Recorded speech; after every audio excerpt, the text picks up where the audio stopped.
ശബരിമല സ്വർണ്ണക്കൊള്ള കേസിൽ അന്വേഷണ പുരോഗതി റിപ്പോർട്ട് ഇന്ന് ഹൈക്കോടതിക്ക് മുന്നിലെത്തും. റിപ്പോർട്ടിൽ കൂടുതൽ ഉന്നതരുടെ പങ്ക് വ്യക്തമാക്കുന്ന വിവരങ്ങളുണ്ടെന്ന് സൂചന. കട്ടിളപ്പാളി കേസിൽ ദേവസ്വം ബോർഡ് മുൻ പ്രസിഡന്റ് എൻ വാസു മൂന്നാം പ്രതി.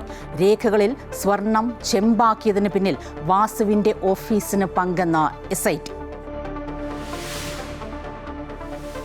അമേരിക്കയിലെ കെന്റക്കിയിൽ കാർഗോ വിമാനം തകർന്നു വീണു. UPS കമ്പനിയുടെ വിമാനം തകർന്നത് കെന്റക്കിയിലെ വ്യവസായ മേഖലയിൽ. അപകടം ടേക്ക് ഓഫ് ചെയ്തതിന് തൊട്ടു പിന്നാലെ വിമാനത്തിലുണ്ടായിരുന്നത് 3 ജീവനക്കാർ. രക്ഷാപ്രവർത്തനം തുടരുന്നു. SIRൽ ഇന്ന് വൈകിട്ട് മുഖ്യമന്ത്രിയുടെ നേതൃത്വത്തിൽ സർവകക്ഷി യോഗം. ഓൺലൈൻ യോഗത്തിൽ പ്രതിപക്ഷ നേതാവ് അടക്കം പങ്കെടുക്കും. രാഷ്ട്രീയ പാർട്ടികളുടെ പ്രതിഷേധം SIRന്റെ നടപടിക്രമങ്ങളെ ബാധിക്കില്ലെന്ന് മുഖ്യ തെരഞ്ഞെടുപ്പ് ഓഫീസർ രത്തൻ ഖേൽക്കർ. തദ്ദേശ തെരഞ്ഞെടുപ്പിനായി വോട്ട് ചേർക്കാനുള്ള സമയപരിധി ഇന്ന് അവസാനിക്കും.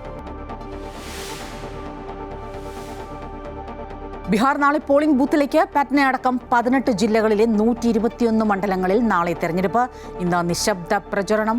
വോട്ട് കൊള്ളയിൽ രാഹുൽ ഗാന്ധി ഇന്ന് കൂടുതൽ വിവരങ്ങൾ പുറത്തുവിട്ടേക്കും. ന്യൂയോർക്ക് മേയർ തെരഞ്ഞെടുപ്പിൽ റെക്കോർഡ് പോളിംഗ്. സൊഹ്റാൻ മന്ദാനിക്ക് അനുകൂലമാകും വിധിയെന്ന് പ്രവചനങ്ങൾ. മന്ദാനി ജയിച്ചാൽ വലിയ വിപത്തെന്ന് ഡൊണാൾഡ് ട്രംപ്.